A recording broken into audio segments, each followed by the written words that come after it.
Hi Aquarius and Aquarius Rising, this is your February 2017 forecast. So the first 2 months of the year are actually the rockiest, and this is because we've got some difficult energies coming in the form of two eclipses happening in February. So these energies can sometimes show a change of direction or a change of course or surprising events that necessitate these things. But for you, you're very much in control at this time. The sun is in your first house, which has you in a very outgoing, optimistic frame of mind. You're able to project yourself more forcefully. There's a lot of vigor and vitality, and there's a lot of ability to express yourself.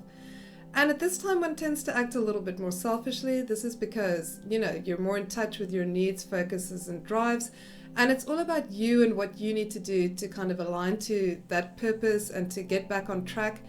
So you're really trying to determine what you need to do to further your projects, your ambitions, your scope of personal influence. So you have a lot of presence, a lot of confidence and charisma, and you're a lot more assertive and direct. So the sun stays here until the 19th of February, by which time it moves into the second house. And the second house is more about security. One wants to set down roots, take control of your resources. So because your feelings are more heightened when the sun is in the second house, there's often a tendency to overspend. You're trying to pamper and comfort yourself, but you're also considering how you can make your resources work best for you and how you can open up new streams of income. But it's really a bit more about control and feeling rooted, and it's less about risky behavior than kind of, making the most of what you have, enjoying what you have, and not taking any chances in that respect. So as far as the sun being in your first house until the 19th of February, this is going to be aided a lot and with Mercury being in your first house from the 8th onwards. So Mercury in the first is good for mental and physical busyness. It's very communicative, it's very active, so you're able to get your fingers into a lot of pies, work on a lot of projects. It's good for business negotiations and contract discussions. Your mind is very clear when Mercury is in the first house. You're also more detached and objective. The only thing that you really have to watch out for is not getting involved with too much. Mercury is quite restless here. So, you may become involved with too many things. So the key really here is focus and make use of that versatility and that hustle and drive. So from the 26th of February, Mercury will move into your second house. And this is also good for contract and business negotiations. One tends to be more involved with shopping, and this can be for gadgets and technologies, particularly with Aquarius. So you're also more careful with planning and more resourceful. And, you can also see yourself, being more involved in business transactions, planning, strategizing, so there's a lot of commitment and there's a lot of focus here. So Mars and Venus are going to be in Aries in your third house for most of the month. And, Mars and Venus together in Aries, always provides a lot of chemistry and charisma. And for you, this is going to be in the third house of day-to-day affairs, studies, connections, like, your day-to-day interactions and routines. So with Venus in the third, it opens up opportunities for sociability and to have fun in, your day-to-day round. So interactions are more fun, more lighthearted. And it's a good time also to let people know that you care about them. So this is also the house of routine communications. So it's texting, letters, phone calls. So, you can use this to really express your feelings and thoughts at this time, because you will be able to do that very well. So with Venus in the third, you also want to make your day-to-day routine like a little bit more scenic, a little bit more pleasant. So, this is the time to take those detours to cafes, have lunches with friends, and just incorporate that into everyday affairs to make life more pleasant and fun. So Mars in the third house is really going to pick up the tempo though with day-to-day affairs, communications.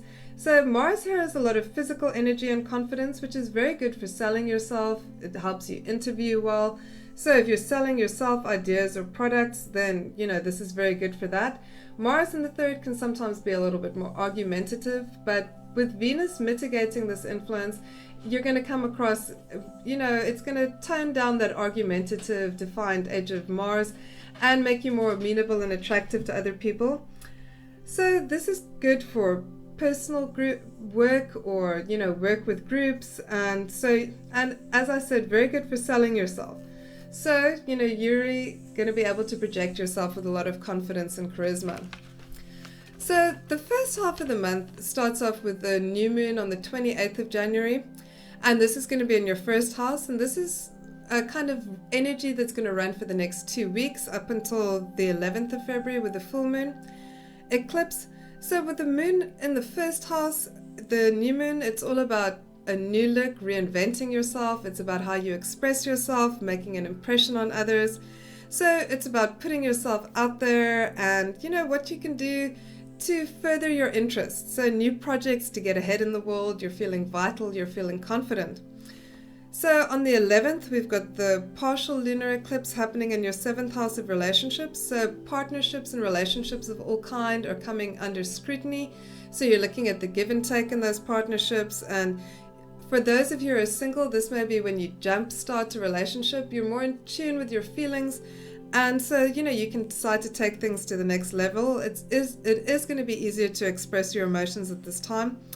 It's also an excellent placement for negotiating with others, for compromising, and so on.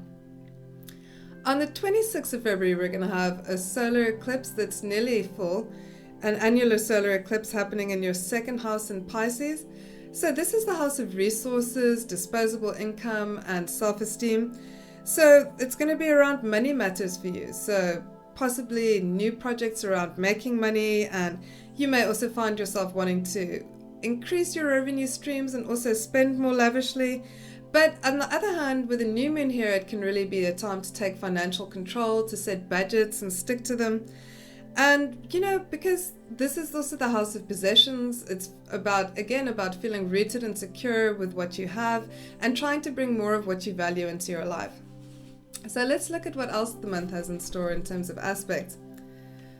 So on the 9th of February, we've got the Sun sextiling Uranus between your 1st and 3rd houses. And this is very good for new activities, discoveries. It's going to heighten your awareness. So with the 3rd house being this can be the house of study and new disciplines. And Uranus here is new things. So it's a very favorable time to take up a new discipline. Not something that you've done before. It can also be technological things. So this is where you want to shake up routine, do things differently, and tackle problems, with a more creative bent. On the 10th of February, we've got Mercury sextiling Venus between your 1st and 3rd houses. And this is good for light-hearted communication. It's good for leisure and scenic pursuits and relaxation with friends. So incorporating that pleasantry into your day-to-day affairs, maybe having a lovely lunch with someone is going to be a good time for that. Or taking a scenic drive, or going to an art exhibition, or just pleasant banter with friends. So the full moon eclipse is happening in your 7th house, as I mentioned. And this particular eclipse has got some very favorable aspects. It's got sextiles and trines between the Sun, Moon, and Jupiter. And it's got sextiles and trines between the Sun and Saturn, and between Uranus. So there's really quite a powerful package here. So, but all very positive. So with the Jupiter aspects, this is really good for, doing things on a large scale, being generous, being magnanimous in your personal relationships, good for business and creative partnerships.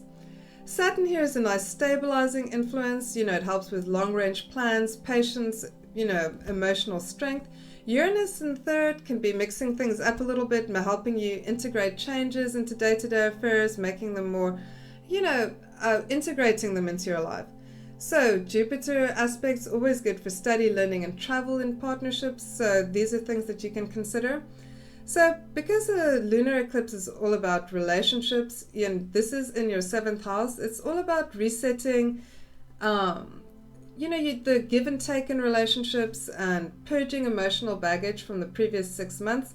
So the full effects of this lunar eclipse can take another 6 months to sort of settle and get established. And for you, it's all going to be around partnerships and, business and romantic partnerships. So, just resetting the stage like that and evaluating relationships of all kinds. So on the 14th, we've got the Sun sextiling Saturn between your 1st and your 11th houses. So this is very good for group and friendship activities and for, pursuing your own ends through these mediums, through friendships and groups. Saturn and the Sun, together, can give you a lot of emotional strength and stability, patience, and, harden or refine those instincts.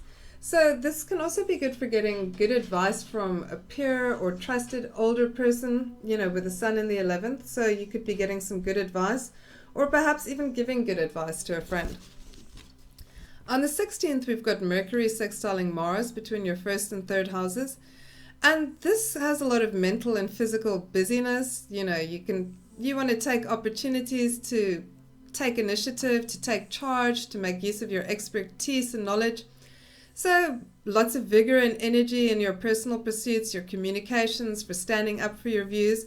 So with this aspect, you want to, stand your ground, make use of opportunities, and really seize the day. So make use of opportunities that come your way. On the 20th, we've got Mercury sextiling Uranus between your first and third houses. And for you, this is going to be very useful for tackling problems that you haven't been able to resolve in the past. You might be questioning old beliefs and, considering like a fresh, novel approach to things. And again, because the third house can indicate new courses of study. With Uranus here, you might want to take up or master a new skill, or even like verge into something, master a new technological skill. On the 21st, we've got Mercury trining Jupiter between your first and your ninth house. So this is very good for travel, for study again. You'll be making future plans, organizing affairs, and for you, this could be around travel or study. And so also good for business, commercial deals and transactions. Generally speaking, Mercury and Jupiter in a harmonious aspect work very well together. It's good for big picture thinking, abstract thought, philosophies. So, this could also see you setting out on a spiritual path. On the 22nd, we've got Mars squaring Pluto between your third and your 12th houses.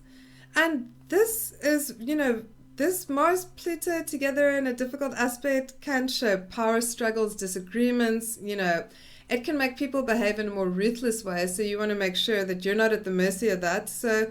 And with Pluto in your 12th house, it could be people acting in an underhanded way, or perhaps even you. So you want to watch out for ego challenges and conflicts because they're more heightened at this time, and you don't want to be at the mercy of that or subject somebody else to it. But, on the other hand, the one thing this aspect is very good for is getting a lot of work done. So if you can bypass the politics, just dig your heels in and, just tackle something that needs a lot of energy. So on the 23rd, we've got Mercury sextiling Saturn. And Mercury and Saturn in a favorable aspect, very good for critical thinking. Your mind is more serious. It's not so good for big picture thinking, but you're able to work very carefully and with a lot of discipline. And, you can work well with others or alone. But any kind of careful, conscientious, disciplined work that needs to be done, this is a very good aspect for that. So the solar eclipse is happening in your second house in Pisces. And the main aspect of the solar eclipse is the sun and the moon are conjunct Neptune. So Neptune really dominates the eclipse. And Neptune is always good for artistic projects, philanthropy.